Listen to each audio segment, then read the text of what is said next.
I'm starting to script some of my videos as I am less anxious and more intentional with my speech that way.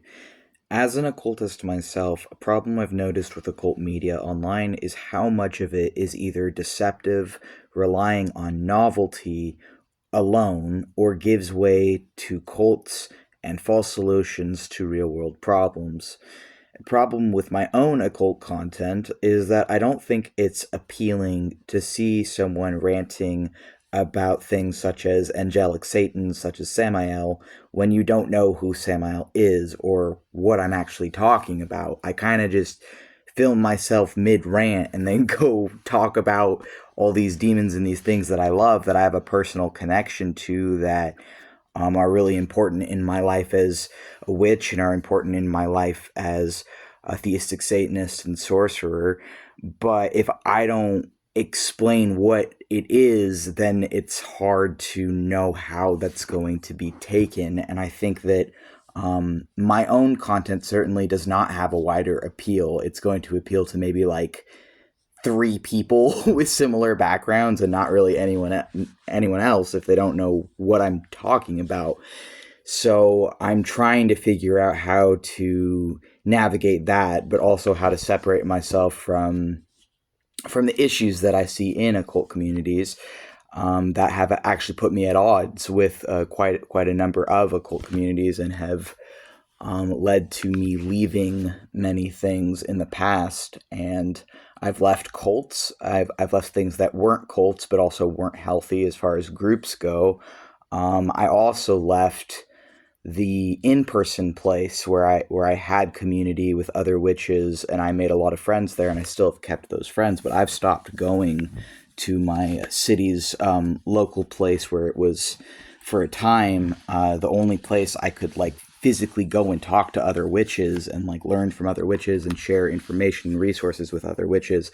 However, I found, and here's another issue that I personally noticed, is that and this doesn't apply to just online, this is in person too, is that as someone who works with demons, as a demonolator, and someone who reveres and worships demons as gods, but also, in my case, I don't so much as worship them anymore as I do acknowledge that they are gods. And, no, I present offerings. Like I used to pray as well to some of my demons, but there's not really a need for prayer when you're, I guess, what I've learned is called clairaudient, where you can just hear spirits or channel them as like a voice. And when you have that ability, then the need for prayer is sort of not as strong. I can just talk to them or burn them offerings and things is what I usually do. But I'm out of incense right now. Or no, I'm not out of it. I just have not that many, and I need to get some more of that for my spirits. But I've noticed one problem with occult communities is that there can be a very strong judgment against people who work with demons, even from other witches and other occultists. There can be a very strong stigma and a very strong judgment. And that's what I found, unfortunately, consistently, is that even in in-person spaces, as someone who primarily works with Satans, as a theistic Satanist who is interested in everything under the Satan umbrella. I'm interested in demons. I'm interested in jinn. I'm interested in pantheistic gods, polytheistic gods that became demonized into Satan, such as Baal Hadad, Baal Zebul, different Egyptian, Persian, and Jewish, and just like anything that became like demonized. I'm interested in all of that. Or even if I don't follow it, I'm interested in learning about it, and I'm interested in what's taboo and what is frowned upon and what is feared. I'm interested in exploring honestly and facing what others fear. And essentially what I found is that that's not conducive to a lot of other people's spiritual path, and they tend to not understand that. And you can know as much as you know, but if other people don't understand that, and if they're afraid of it, especially if they haven't actually unpacked maybe their own religious trauma or their own religious indoctrination or other things that might have happened to them, and they see you out here worshiping Satan's and revering devils, then even as another witch, they can reject you and they can hurt you. And so what I found is that although I did make some really good connections, and I did actually find in person other people who work with demons who are now very good friends of mine, and I met those people through that, it also became clear at a certain point that that was not a safe environment for me. And there were a lot of signs, but one of the beginning signs that I wish I had recognized sooner was one of the hosts of this group that I would attend with other witches.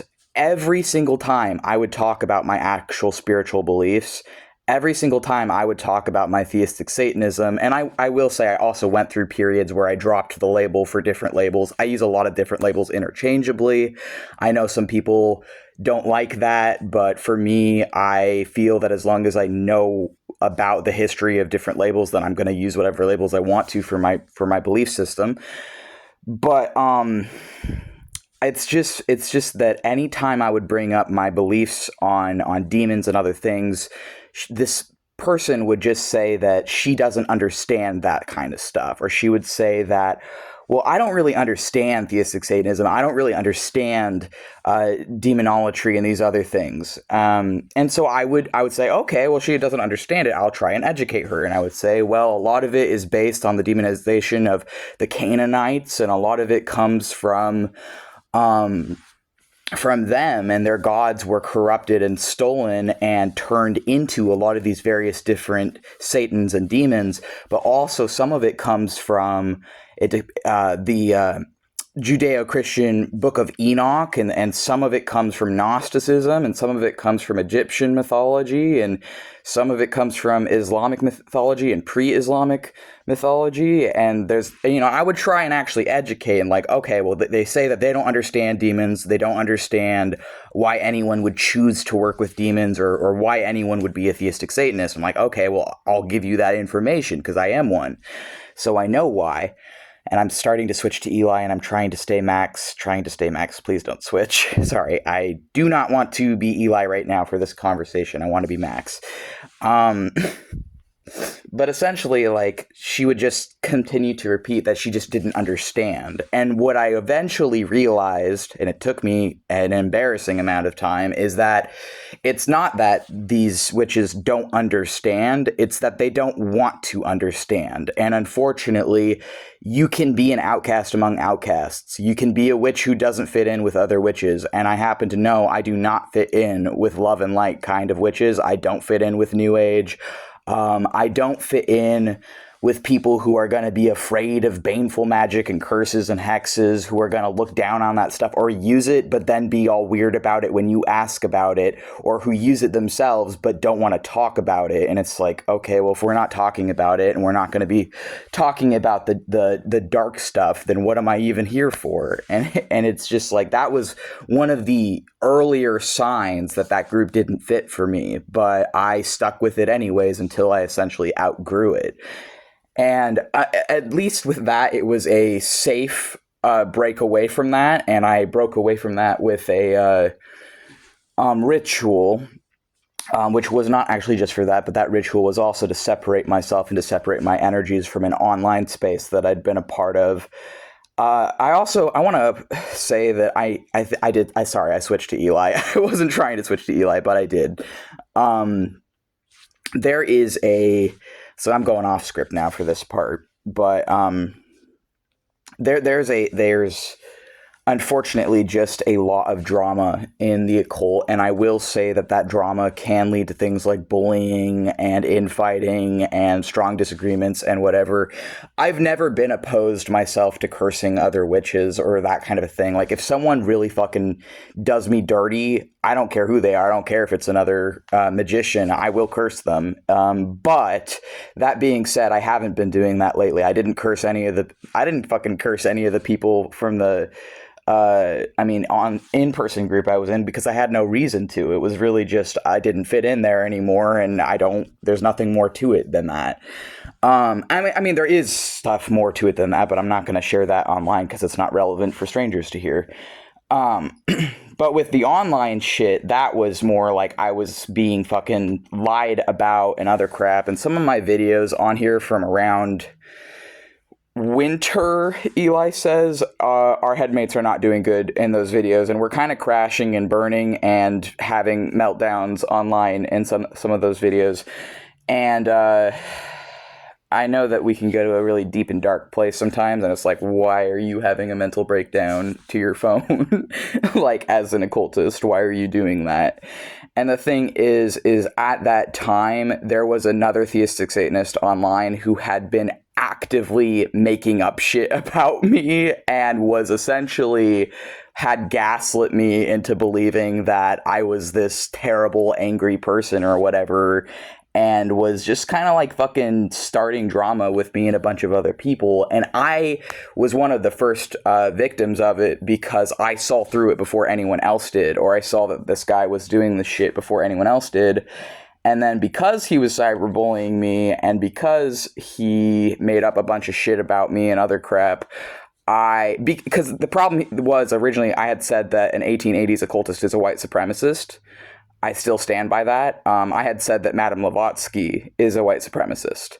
I know that her work is intrinsic to Western occultism. I know that I wouldn't even be a left-hand path magician or have that perspective if it wasn't for Madame Blavatsky having taken that from Tantra and brought it into Western occult practices. I know that her work is important, and I know that it inspired a lot of the modern language we use today.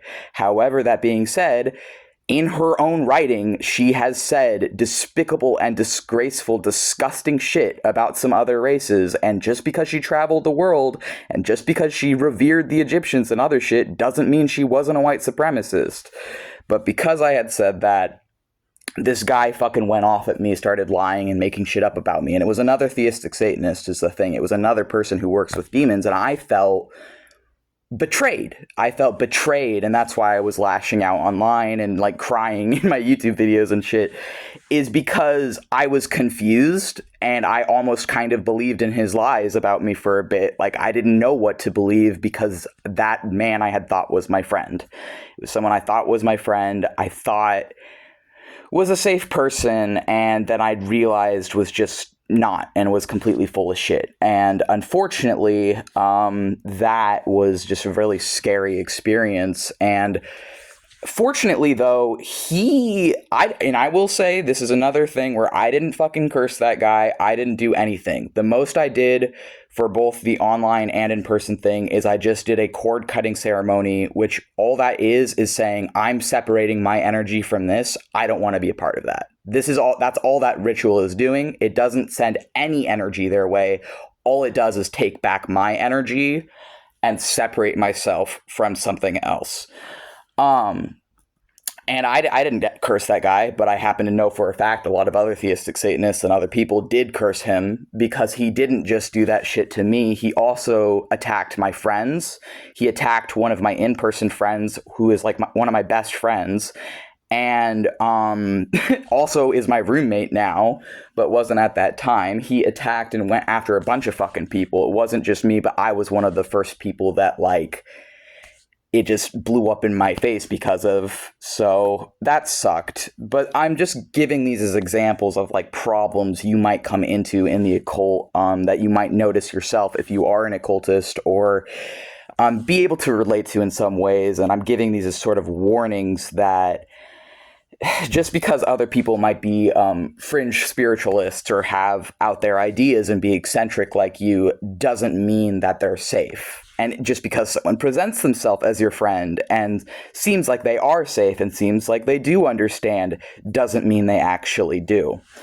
And that's the unfortunate reality of being an occultist sometimes, I guess, Eli said.